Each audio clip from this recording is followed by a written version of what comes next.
खर्डा तालुका देवळा येथे बिबट्याच्या हल्ल्यात 2 शेळ्या व 1 बोकड फत्ते। बातमी देवळा येथून। देवळा तालुक्यातील खर्डे या गावी दिनांक 29 जानेवारी 2026 रोजी पहाटेच्या सुमारास शशिकांत वसंत पवार यांच्या शेतात वास्तव्य करत असलेल्या घराजवळ गोठ्यात शेळ्या बांधलेल्या होत्या। पहाटे 3च्या सुमारास बिबट्याने या गोठ्यामधील शेळीवर हल्ला करत 3 शेळ्या व 1 बोकड ठार केले।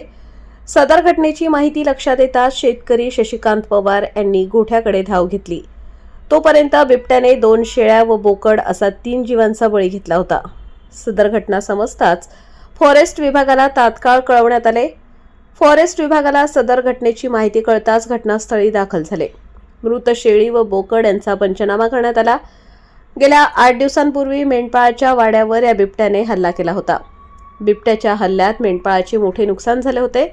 या घटनेचा विसर पडत नाही तोवरच आज पहाटेच्या सुमारास ही घटना समोर आली। बिबट्याच्या वारंवार होणाऱ्या हल्ल्यांमुळे पशुधनाचा सांभाळ करणे शेतकरी वर्गाला कठीण जात आहे। सदर घटनेचा पंचनामा करून फॉरेस्ट विभागाकडून योग्य ती नुकसान भरपाई शेतकऱ्याला मिळवून द्यावी अशी मागणी करण्यात आली व परिसरात असलेल्या बिबट्याच्या वावराचा बंदोबस्त वन विभागाकडून तात्काळ करण्यात यावा। जागोजागी पिंजरे बसवण्यात यावे अशी मागणी स्थानिक शेतकऱ्यांतर्फे करण्यात आली आहे।